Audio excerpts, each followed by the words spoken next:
Saudara, salah satu target pembunuhan beracun oleh Wawon berhasil selamat. Warga asal Cianjur, Jawa Barat ini sebelumnya meminum kopi beracun buatan Wawon. Ujang Zainal masih harus menjalani pemeriksaan kesehatan.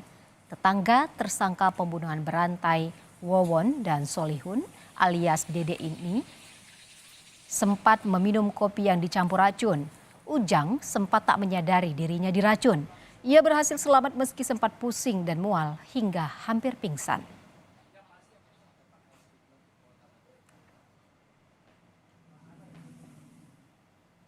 Kita akan bertanya langsung dengan Pak Ujang Zainal, yang merupakan korban selamat dari kopi beracun. Selamat sore, Pak Ujang. Selamat sore. Ya, Pak Ujang, bagaimana cerita awalnya Bapak bisa meminum kopi yang ternyata beracun? Oh, ceritanya begini.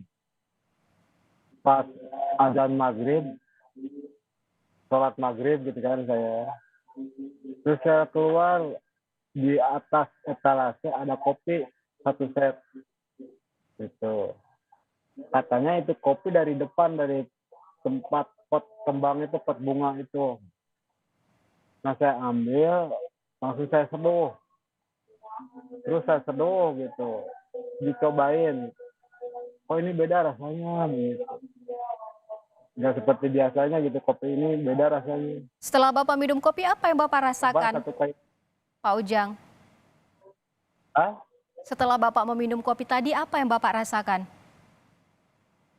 ya setelah minum kopi itu kepala, pertama kepala nih yang kena puyeng gitu. Terus merembet ini, merembet ke tangan, menggigil ini sama kaki sama kaki menggigil. Dan ini dada apa jantung apa gitu, kayak turun naik begitu rasanya, itu sakit. Tapi Bapak dari awal memang tidak curiga kok bisa ada kopi di depan rumah Bapak. Bapak tahu siapa yang meletakkan kopi itu? Atau dari siapa kopi itu berasal? Nggak sama sekali saya nggak curiga sama siapa-siapa gitu ya. Cuman kalau saya kasih tahu nih, istri saya yang tahu. Waktu hari Jumat ini Solihin ini mundar mandir di depan saya itu di rumah kan, ini jalan gang gitu kan, dan itu mundar mandir pertamanya gitu, saya nggak curiga sama sekali. Oh, istri Bapak sendiri tidak tahu kopi itu siapa yang meletakkan di depan rumah Bapak? Tidak tahu, nggak ada yang tahu. Tapi kok tiba-tiba Bapak bisa menyeduh kopi lalu meminumnya? Ya kan dikira itu kopi dari warung, kan saya punya warung gitu kan, dikirain itu kopi dari warung, ya saya seduh aja gitu. Oke, bagaimana kondisi Pak Ujang saat ini? Sudah lebih baik kan? Alhamdulillah sekarang lebih baik gitu ya, alhamdulillah. Alhamdulillah nggak kayak kemarin-kemarin gitu loh. Tapi waktu periksa pihak rumah sakit atau dokter bilang apa gejalanya? Apa karena memang keracunan kopi yang Bapak minum? Nah, justru itu dokter nggak mengatakan sama sekali kepada saya bahwa saya ini kenapa nggak mengatakan. Kapan taunya Bapak ternyata keracunan kopi yang Bapak minum sebelumnya? Ya setahu saya abis itu aja dibawa ke rumah sakit. Saya ingat waktu itu saya minum kopi begitu kan.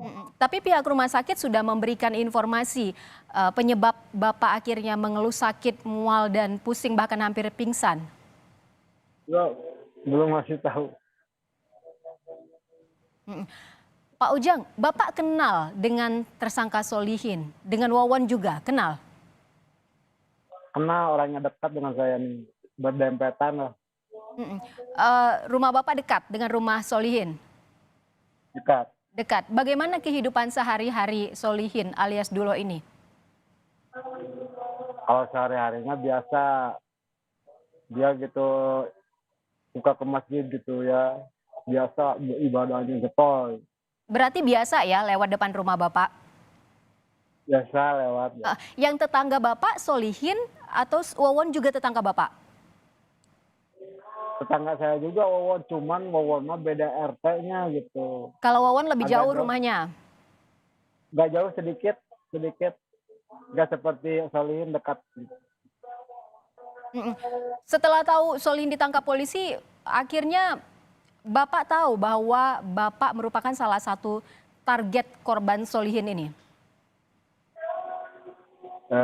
Ya tahu gitu ya. Saya cuman ini aja gitu, merasa takut kepada yang lainnya gitu. Saya udah kena racun itu gitu. Takutnya sama yang lain gitu. Tapi Bapak tahu tidak, Pak Ujang, alasannya mengapa Solihin ini dan Wawan ini menjadikan Bapak menjadi salah satu target korban mereka? Oh, nggak tahu masalah itu mah, nggak tahu. Sempat bertanya ke istri atau ke tetangga? Ya enggak juga. Tapi sebelumnya pernah ada komunikasi yang misalnya yang sering dilakukan selain Solihin sering lewat depan rumah Bapak? Juga tidak tahu saya mana. Iya, karena kan saya mau jalan di rumah gitu kan waktu itu jalan di rumah, jadi kurang paham, kurang tahu. Pak Ujang, selama ini Pak Ujang tahu tidak bahwa di sekitar rumah Solihin dan Wawon ada jenazah yang dikubur? Tahu? Sebelum Ya ditangkap, tahu. tahu ya Pak ya? Sebelum ditangkap, Wawon dan Solihin ini tinggal bersama siapa Pak? Ya kalau Wawon sama Solin itu kan rumahnya berbeda gitu kan, ya masing-masing rumah di rumahnya masing-masing gitu. Mm-mm. Cuman kalau mau pergi itu suka bersama-sama begitu kawan saya. Berarti mereka sering terlihat pergi bersama, berdua begitu? Ya, ya. Kalau Solihin atau Duloh ini tinggal bersama siapa? Karena berdekatan rumah dengan Bapak, mungkin pernah melihat. Kalau Solin mah sama istrinya. Mm, Kan anaknya semua di Bekasi. mm-mm. Ya. Kalau Wawon Pak? Nah, masalah Wawon saya kurang tahu Wawon mah karena agak jauhan sedikit rumahnya dengan saya gitu. Solihin ini benar ya Pak, pedagang atau penjual cincau di sekolahan?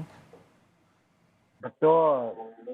Di Bekasi katanya jualan cincau.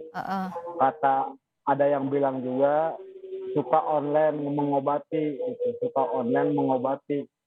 Kalau ada telepon berangkat gitu mengobati begitu. Tapi belum tahu saya juga.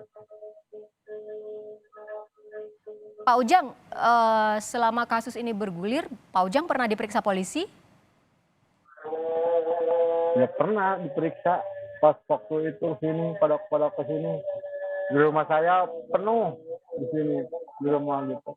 Apa yang dicari tahu polisi saat memeriksa Bapak dan rumah Bapak? Jadi Bapak polisi itu pengen tahu aja kenapa gitu minum kopi sampai jadi begini katanya begitu. Saya bilang saya nggak tahu begitu aja. Cuman saya pas minum kopi jadi begini. Dibilang begitu aja.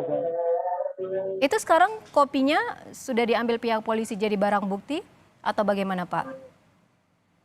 Justru itu sudah nggak ada sih, kan dibuang. Oh, sisa bubuk kopinya sudah Bapak buang ya? Ya kan waktu diminum itu udah nggak terasa nggak enak gitu kan. Udah nggak enak diminum, langsung saya buang. Baik. Saya merasa takut. Gitu. Baik ya. Pak Ujang, terima kasih banyak sudah bergabung bersama kami menceritakan bagaimana kronologi akhirnya Bapak bisa minum kopi dan bagaimana Bapak mengenal tersangka Solihin dan Wawon. Kami doakan semoga Bapak sehat selalu, cepat sembuh dan selamat sore. Terima kasih Pak Ujang.